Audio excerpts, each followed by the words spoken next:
Thank you so much. Bye-bye. So now we're going to go on and continue with our voyage into the Friuli Venezia Giulia region by speaking with our next guest. He is Michael Pauls. Along with his wife, Dana Facaros, Michael Pauls has been writing travel guides and apps for over 40 years. Nicknamed the dynamic duo of travel writing, they have over 40 titles in print under the Cadigan Travel Guide series, including guides to France, Italy, Spain, Greece, and Turkey, as well as regional and city guides. Michael and his wife are also contributors to the United Kingdom publications The Sunday Times Travel Magazine, and the Daily Telegraph, and they've also contributed to National Geographic Magazine. Known for their tongue-in-cheek approach to travel writing, they have also written travel guides, amazingly, to Mars and to hell. So in case you're planning on going to those two places, you'd be all set picking up one of his books. He's also published a collection of twisted tales from history, art, science, food, and toilet folklore under the title Titmice, Turks, and Marinated Mummies. He recently shared his take on Trieste, the city of coffee and culture, and the main city in this region, in the article Trieste, A Different Side of Italy. And this was published in the April and May issue of the magazine Dreams of Italy. Michael, welcome to our show. Thank you. Grazie mille, è un vero piacere stare qui con voi. Grazie a lei. Can you tell our listeners how your career in travel writing began? Completely by accident. I started out as in town planning. I worked in inner city neighborhood groups in Cleveland, and my wife Dana Facaros got me in all this trouble. She wives do that all the time. She was in England, and who needed someone to write a guidebook to the Greek islands, and they gave her £200 and sent her on her way, and she did a very good job of it. And then she never thought anything would happen because it was a very small publisher. So she came to Cleveland, and we got married there. And then 2 years later, they called back and said, well, would you like to write more books? And we had a baby by then. And so I had to come along and push the baby stroller and write half the book. So obviously to write about places, have you always written about places that you lived in, or sometimes it's a collection? Mm-hmm. Mm-hmm. Our publisher, Cadogan, always wanted us to live in the country. So we lived in Italy for a few years while we were writing about Italy.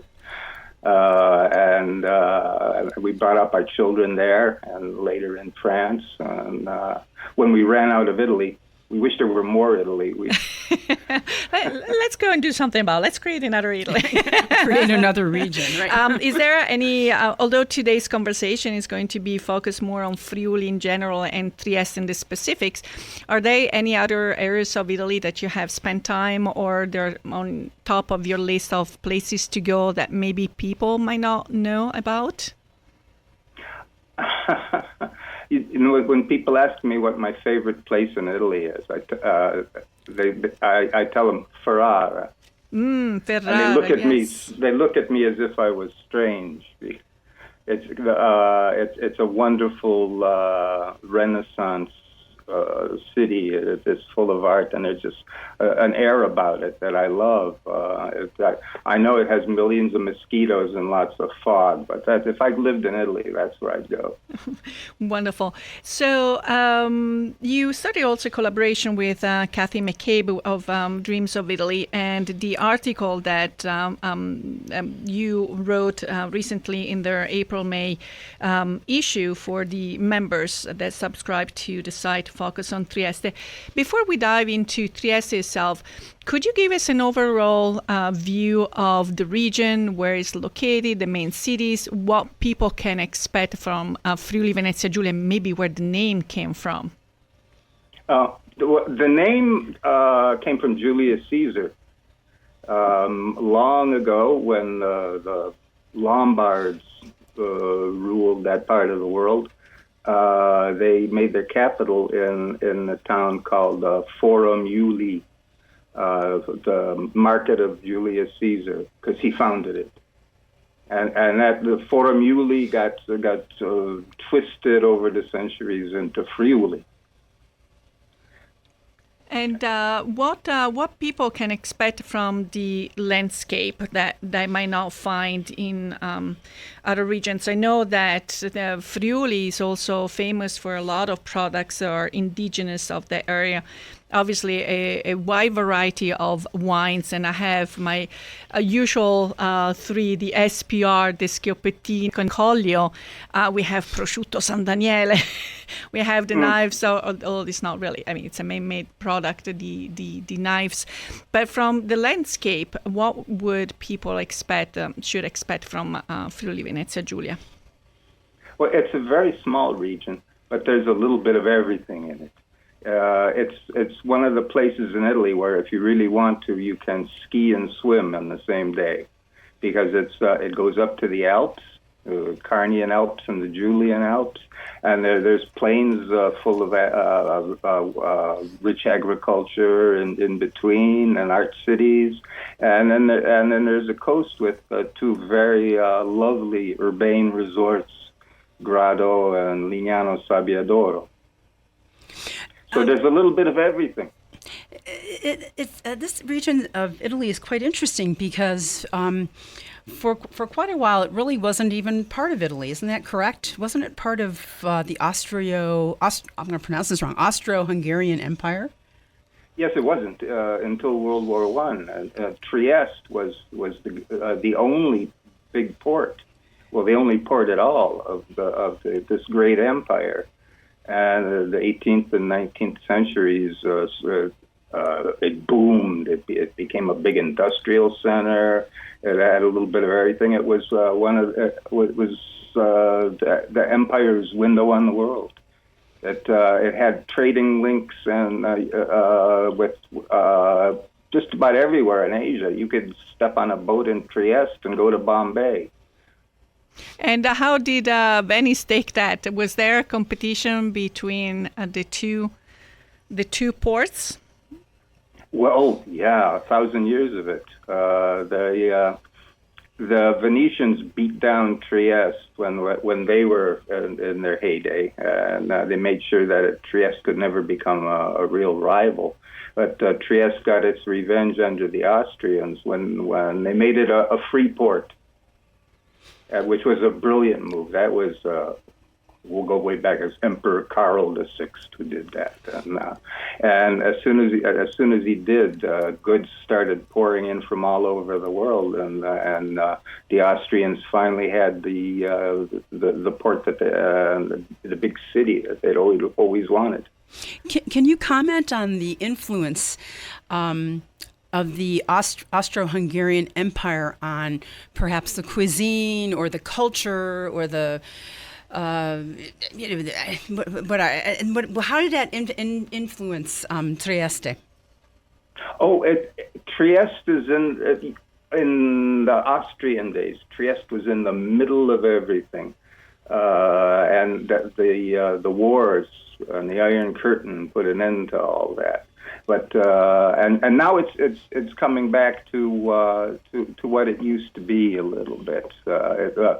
Slovenia is only a few miles away, and Croatia is only a little farther. Austria is just over the Alpine passes, and so there are times in Trieste where you think you were in Austria. There's the cuisine. There's not so much pasta. There's lots of sausages and dumplings and lots of good beer from over the Alps. And the culture. Well, they love music in Trieste. There used to be an Austrian opera house and an Italian opera house, and they still they're both still working today. They have music festivals pretty much through the year.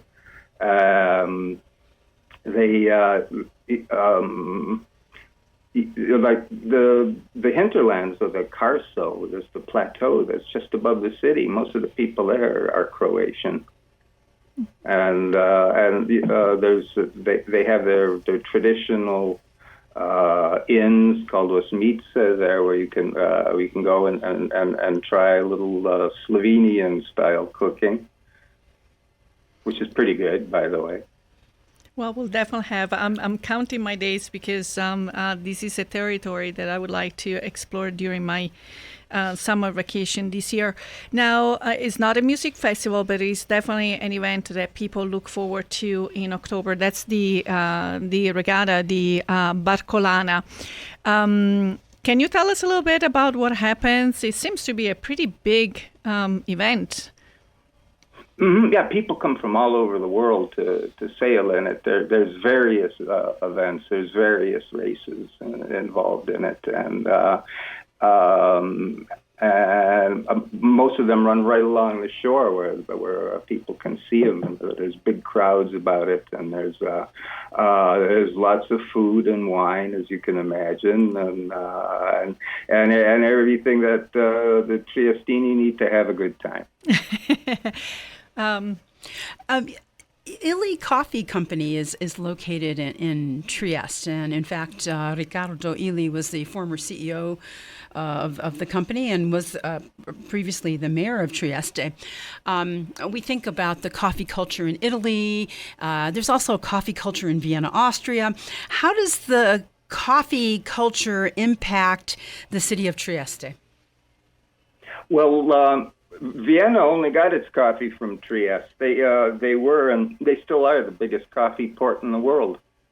And they have not only Illy, which is a big concern, but they have a lot of private people who roast and grind their own coffee and sell it locally. And they do take it very seriously. They say there's 67 different ways of ordering a coffee in Trieste. La Caffè degli Specchi. There is this poster where you can count them. Really? Okay. How many have you tried? I also heard there's a university, the Università del Caffè. The most, yeah. There's also a university I haven't there too. tried them all yet, Oh, okay. but well, if I get to go back, I want to try all 67. Yes, the Coffee University is still something organized by Illy to have different courses on chocolate, coffee, and other things. If we were to walk around Trieste, what are some of the sites that we would be seeing? I was on the on Google Maps trying to get myself around, and I saw this very unique arch that kind of sticks out of a building. I believe you know which one I'm referring to. Arco di Riccardo. Exactly, yes. That's very unique. All of a sudden you have a modern building and then this historical arch coming out of it. Well, the people in Trieste say that it's Riccardo was Richard the Lionheart, the King of England, who was captured by the Austrians on his way back from the Crusades. But the historians say maybe not, and they really don't know who built it. It's probably a lot older. It's probably a Roman thing. Mm-hmm. Some other sites, there's also a bumpy cobblestone street that takes you up to the cathedral. Yeah, I guess you don't want to do it on a bicycle or high heels. No, don't do that. Take the bus. Take the 24 bus. You don't want to walk up that hill. It's Trieste is in a way different from almost all the other cities in Italy. It doesn't have a lot of medieval buildings to look at. It doesn't even have a lot of churches. The most impressive church in the whole city is Serbian Orthodox. To give you an idea of the diversity that was in there, and from the Austrian times, there were all sorts of people living in Trieste. It was mostly built in the 1700s and the 1800s,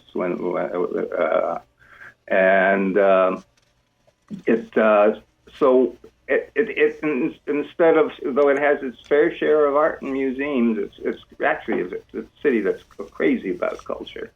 But it's still somehow it's more the atmosphere of the place than any specific things to see. It's a town that really likes to have fun. It's a city that knows how to drink, which is pretty rare in Italy. Mm-hmm. You mentioned that up until World War I, Trieste wasn't even part of Italy, and it wasn't until after World War I that it became a part of the boot. Can you talk a little bit about what was Trieste like under fascism in the 1920s and during World War II?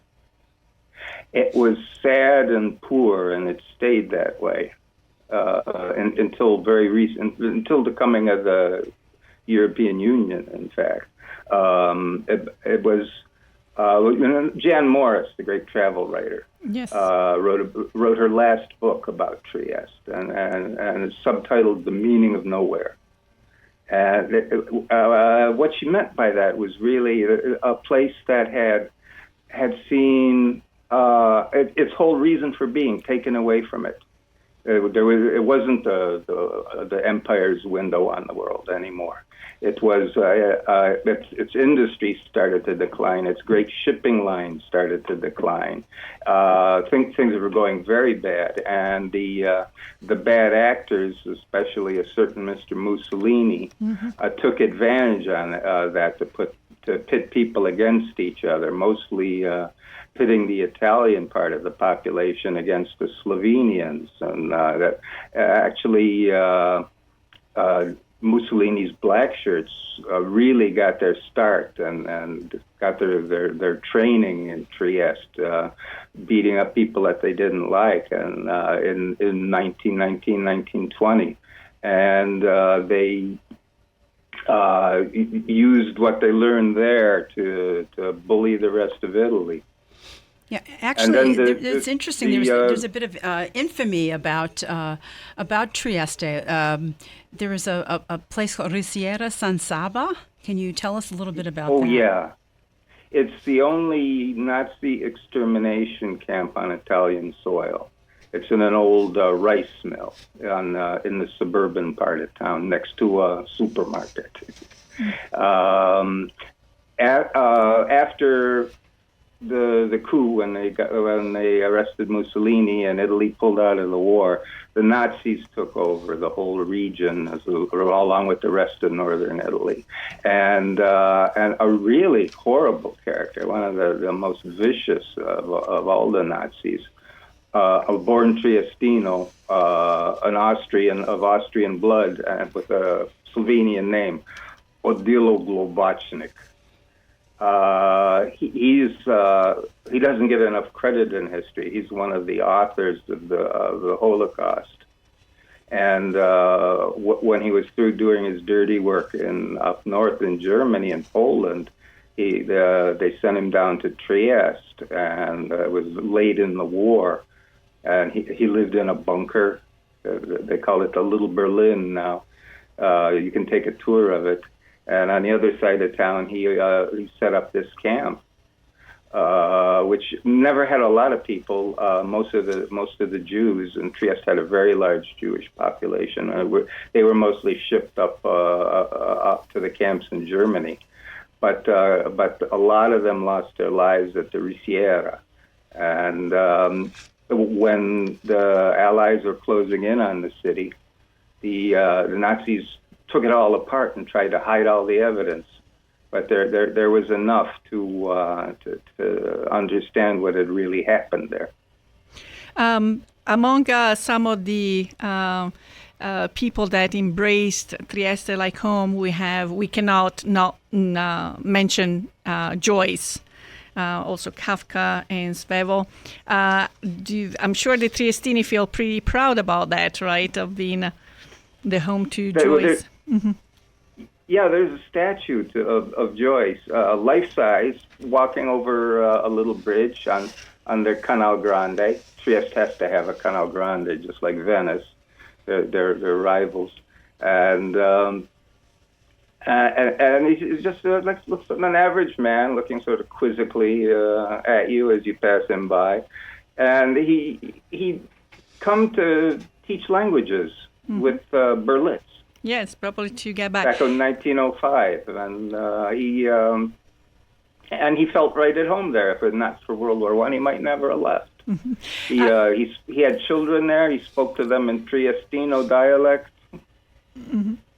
And so we have really 30 seconds, but there is something that you have onto your website that can be downloaded, is the app Italian Food Decoder. Can you tell us what it is and how people can use it? And again, we have about 30 seconds before having to go into the closing. Oh, okay, I'll talk fast. We're very proud of that. It started out as just a menu translator between English and Italian, but we just got carried away with it, and now it's got thousands of entries, and it's like a little course in Italian cooking besides just a translator. And it's full of stories. It's just about it's a good reference to anything about Italian food. Okay. Are we done? We are done, and we will definitely put a link onto the thank you post that we'll do on Facebook. But it is time for us to say buonanotte, since it's midnight your time in France. And thank you very much for giving us this nice virtual tour of Trieste tonight. Well, unfortunately... Oh, it's a pleasure. I wish I could be in Pittsburgh with you. Soon enough, city. because someone close to Istituto Mondo Italiano, we discovered that we have some common friends. Buonanotte, di nuovo grazie. Buonanotte. Well, unfortunately, our hour is almost up. E il Big Ben ha detto stop. It's time for us to say arrivederci e alla prossima. We want to thank you all for tuning in to the program. If you have any questions or comments, please contact us at the Italian Radio Hour at gmail.com. We'd love to hear from you. And Viviana, who's going to be our next guests? Well, next week we'll have two guests. We'll start with Christina Bauerman. He's the chef at Glass Osteria and the only female chef with a Michelin star in Rome. She's the president of the Italian Association Ambasciatori del Gusto and a role model for women in a male profession. And our second guest will be Pierrette Simpson, a native of Pranzalaito near Torino, survivor of the shipwreck of the Andrea Doria, the Italian luxury liner that sank on July 25th, 1956, when it was struck by the Swedish liner Stockholm. Remember, if you or any of your family or friends have missed a prior episode or would like to listen to this episode again, please visit our website at www.istitutomondoitaliano.org and click on the Italian Radio Hour tab. Vorremmo ringraziare i nostri ospiti, Lui Del Bianco e Michael Pauls, il nostro sponsor Istituto Mondo Italiano e Elaborare per la musica. And finally, before we leave, here is our trivia question for next week. What does moglie buoi dei paesi tuoi mean? Again, what does moglie buoi dei paesi tuoi mean?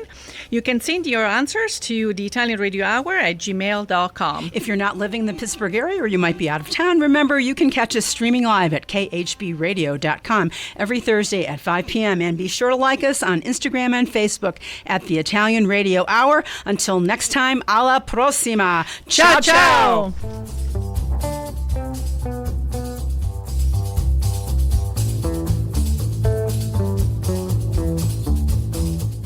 The Italian Radio Hour has been sponsored by Istituto Mondo Italiano.